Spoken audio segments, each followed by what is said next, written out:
বছর আগে যে ছবি, আমি ডেটটাও আমার মনে আছে, 4th জানুয়ারি 1985 রিলিজ হয়েছিল ঘরে বাইরে। আপনাদের কারো মনে আছে? না, আমার মনে নেই।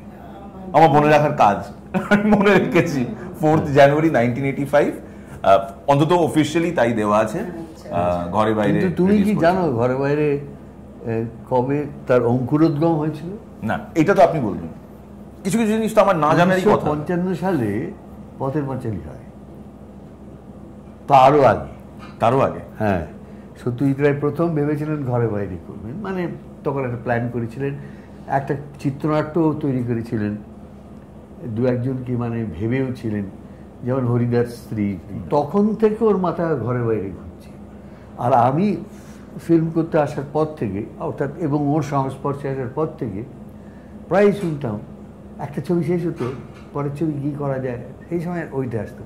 এবার ঘরে বাইরেটা করে ফেললে হয়, আবার না হলো না অন্য ছবি হলো না, ঘরে বাইরেটা এবার করতেই হবে, এটি বারবার আসছে। মানে অপু দুর্গার অনেক আগে তাহলে সন্দীপ বিমলা আসার কথা ছিল। হ্যাঁ, মানে আমাদের কথা হয়েছিল। 1 মে 1959 মনে পড়ে অপু সংসার রিলিজ হয়েছিল, এবং সেটা শুধু তাই নয়, তার যে যখন 50 বছর হয়, অর্থাৎ 2009 বোধ হয়, 2009 50 বছরের 1 মে আমি লন্ডনে ছিলাম আমার এক বন্ধুদের বাড়িতে। তো বিকেলবেলা আমি তাদের বললাম যে আজকের দিনটা আমার কাছে খুব মেমোরেবল, কেন 50 বছর আগে আমার প্রথম ছবি রিলিজ হয়েছিল। তারা তো আমাকে মারে আর কি, আপনি সকাল থেকে বলেননি এই কত কি করতাম আমরা, যাই হোক আমরা কী করবো, আমরা কিচ্ছু করবো না, আমরা অপু সংসার দেখবো। ওর কাছে বিরাট মানে ফিল্মের স্টক আছে। তো আমরা বসে বসে অপু সংসার দেখলাম, ভালো খাওয়া দাওয়া করলাম, সেইভাবে খুব কোয়াইটলি ওটাকে এনজয় করলাম। আমার ছবি সত্যজিৎ রায় পারলে দেখতেন, যতদিন অবধি ওর শরীর স্বাস্থ্য ভালো ছিল, ভালো গিয়ে ছবি দেখার মানে মতন শরীর ছিল।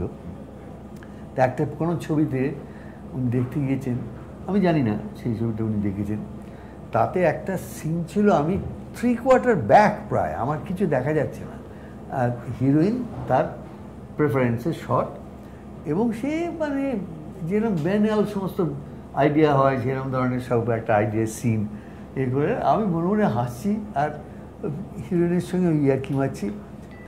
ফলে শটটা যখন হচ্ছে তখন আমার মুখে একটা ক্ষীণ হাসি লেগেছিল। আমি তো জানি ওটা আমি কেউ দেখতে পাচ্ছে না, আমি ওরভাবে হাসছিলাম। সত্যজিৎ রায় সেই শটটা দেখে আর কেউ ধরতে পারেনি, উনি বুঝে ফেলেছেন যে আমি হাসছি। তারপরে যখন আমার সঙ্গে দেখা হয়েছে আমাকে খুব ভর্ৎসনার সুরে বললেন, তুমি হাসছিলে কেন ওই শট সিনে? আমি হাসবো না, এরকম সব উদ্ঘুরতে গিয়ে সিন করতে হয়। বল না, হাসবে না, যাই করুক উদ্ভুত সিন তোমাকে তাৎক্ষণিকভাবে ওটাতে বিশ্বাস করতে হবে। তুমি তাহলে প্রফেশনাল অ্যাক্টর কিছুদিন কোনোদিনই হতে পারবে না, তাহলে তুমি বাড়িতে বসতে হবে, করো না। আমাকে এটা খুব আর্লি ইন মাই লাইফ ঘটেছিল, এবং আমি আমার নিজের সপক্ষে আমার কিচ্ছু বলার নেই জানো, খালি বলতে পারি I am more or less a quick learner এইসব ব্যাপারে। আপনার সঙ্গে এর আগে একবার কথা প্রসঙ্গে আপনি বলেছিলেন যে হ্যাঁ বয়স হচ্ছে ঠিকই, কিন্তু এই সমস্ত বুড়োরা যারা সারাক্ষণ এটা করতে থাকে, আমার তো হাঁটুতে খুব ব্যথা, আমার কোমরটা জানেন তো আর সেভাবে সাড়া পাচ্ছি না, তাদের কোম্পানিতে থাকতে আপনার একদম বিরক্ত লাগে? ওরে বাবা, আমার একদম সহ্য করতে পারি না, আমার বুড়ো ভাল লাগে না।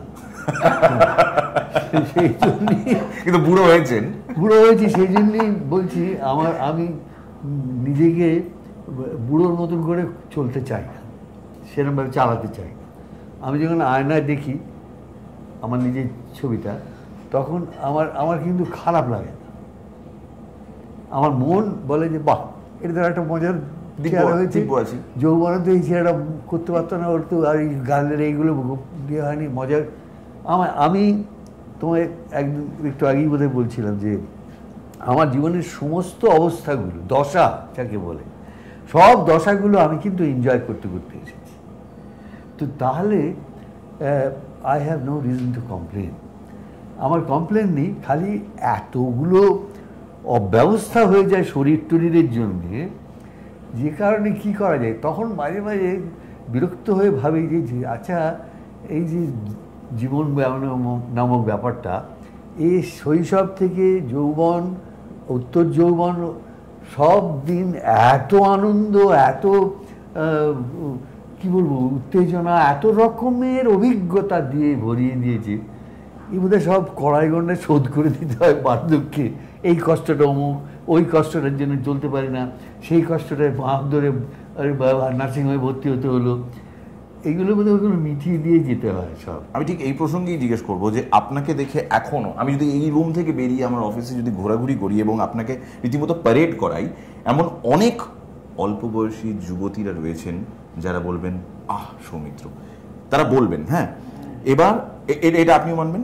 হ্যাঁ, এবার এখানেই আপনার অল্প বয়সে আপনি মহিলাদের, সুন্দরী মহিলাদের দেখলে আপনারা নিশ্চয়ই একটু আধটু কিছু হতো, সেটা কি এখনো হয়? খুব হৃদয় দৌড় বললাম, সেটা এখনো হয়। হ্যাঁ, তাহলে আপনি বুড়ো হলেন কি করে? বুড়োটা তো বলছি যে বুড়োটা তো বাইরে, শরীরের বুড়ো হয় মানুষ, মন চিরতরুণ। তার মানে ওটা এখনো হয়, অন রেকর্ড কনফার্ম, ওটা এখনো হয়। What does mirchi signify to you? মির্চি বললে প্রথম কি মাথায় আসে? হ্যাঁ, মির্চি বলে একই প্রশ্ন আপনাকেও করবো। লাল মির্চি আমার মনে পড়ে না। মনে পড়ে না? না, আমার হারা মির্চি মনে পড়ে। আমি ভীষণ মানে ওই ওই সবুজ কাঁচা লঙ্কা খেতাম, এখন আর পারি না, পেট জ্বালা করে। এখন কি করি, ওই ওর ভেতরে যে সিডসগুলো আছে সেগুলো বের করে দিয়ে ছালটা খেয়ে নিই। সূর্যদা, আপনি আচার খেতে পছন্দ করেন? হ্যাঁ, এক ধরনের মির্চির আচার পাওয়া যায়, যেগুলো খুব একটা ঝাল লাগে না, কিন্তু অসাধারণ খেতে। আমি পারলে কোনোদিন আপনার কাছে পাঠিয়ে দেব। লাল মির্চি সম্বন্ধে এইতে ভাবি যে লাল মির্চি এত জায়গায়, এত সাহিত্যে ব্যবহার হয়েছে, যে এই যে ফেলুদা প্রথম যে বাদশাহী আংটি, সেখানে ফেলু ওই যে দুষ্কৃতীদের কীভাবে ট্যাকল করেছিল, সে তো লঙ্কার গুঁড়ো দিয়ে। হ্যাঁ, তো সুতরাং আমরা ওর ফেলুদার কাছ থেকে সেই ট্রেনিংটা নিয়ে লাল মির্চির জয়গান গিয়ে আমরা ফেলুতে ঢুকতে পারি। ফেলুদার 50 বছর, 9 করে 50টা বছর আমাদের কাছে পর্দার ফেলুদা মানে এখনো ওয়ান অ্যান্ড অনলি আপনি। যতই কসমেটিক চেঞ্জেস আসুক না কেন, কালের নিয়মে যতই পরিবর্তন আসুক না কেন, ফেলুদার এই 50 বছরে অনেক কিছু আপনি নিজে দেখেছেন, আপনি নিজে অভিজ্ঞতায় দেখেছেন।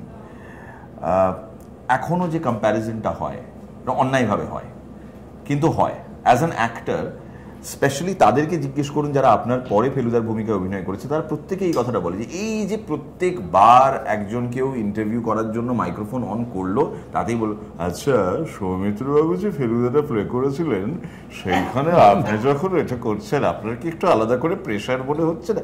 এই যে একটা বস্তা পচা কম্প্যারিজন এবং প্রশ্ন প্রত্যেকে করে। ইনফ্যাক্ট পরবর্তী ফেলু ফিল্মস যেগুলো